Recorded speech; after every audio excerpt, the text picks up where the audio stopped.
Now, what does it tell you of a religious leader?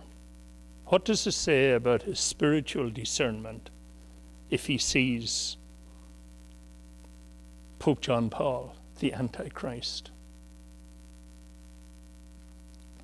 And yet, that message is preached today and tonight in Protestant meetings and Protestant churches all over Northern Ireland, and is believed. And no Protestant leader or political leader will challenge it, really. Certainly, nobody who's running for political office will say, hey, that's wrong. Now, I mentioned that type of lunatic anti-Catholicism, but sadly, it's used and always has been in Northern Ireland, and it sends out a terrible, terrible message. And just recently, you know, a number of you would have read about the Holy Cross school, the little girls' school, that the Protestants were picketing, and the little 5-year-old girls had to run through gauntlets of excreta and urine being fired at them and bombed. And then there was the blessing of the grave there not so long ago, and a number of Unionist Protestants attacked it and scared the people out of the graveyard and threatened to pull up the Catholic dead. Now, how can you do that? Well, you can do it if your preachers tell you this is satanic. Those Catholics are representing the whore of Babylon. They stand for the Antichrist, and in effect, anything you do against the Antichrist, you do for Christ. It's an awful, terrible message.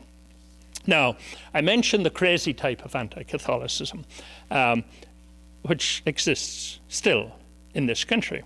But you know that the crazy type of anti-Catholicism may not be the most dangerous, ironically enough. There's a more subtle form of anti-Catholicism, and it's still present in America, and definitely present in Ireland, north and south. And it's among some elements, and especially in the media. For example, Father Andrew Greeley of Chicago, you may be familiar with the name, says this type of subtle anti-Catholicism is so dangerous, quote, precisely because it is not acknowledged, not recognized, not explicitly and self-consciously rejected. Do you need to do something there? I have 4 minutes. Okay. Now, nobody can accuse Father Greeley of not being prepared to criticize the Catholic Church, because he's a very severe critic at times. Now, I mentioned this anti-Catholicism in America for a particular reason. Maybe this subtle type of anti-Catholicism explains why the problem in Northern Ireland over the past 30 years was so often completely ignored by the media, why it often only reported something when it came to the IRA having done something awful, why the media often ignored British violence and the murders of innocent hundreds of Catholics by Unionist paramilitaries that were funded, organized, trained, and supplied by the British security forces.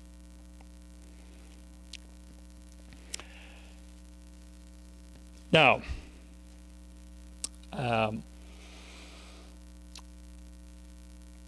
I've given you the bad news. The good news really is that despite the problems, thank God, there's a hopeful process going on in Ireland. Tony Blair, and I still feel odd about saying this, Tony Blair is the only British Prime Minister in my lifetime. I'll be 62 next February. He's the only Prime Minister in my lifetime that I've ever been able to say anything decent about regarding Ireland. So, hey, that's definitely a sign of progress. Maybe some individual past Prime Ministers, maybe Asquith and people like that, maybe they meant well, but Blair is the only one who had the desire and the ability, because he had such a majority, which is fading quickly, but he was in a position of power to do something. In the past, other British Prime Ministers had to deal with the fact that out of, at one time there were 12, but there were 11 Unionist MPs in Parliament and only one Catholic. So he had 10 votes to be worried about, you know. And in a narrow, where a majority is very narrow, like on the Hill here, you'll do anything for 10 votes. So a lot of British Prime Ministers couldn't move as quickly as maybe they wanted to. But Blair, God bless him, has moved rapidly.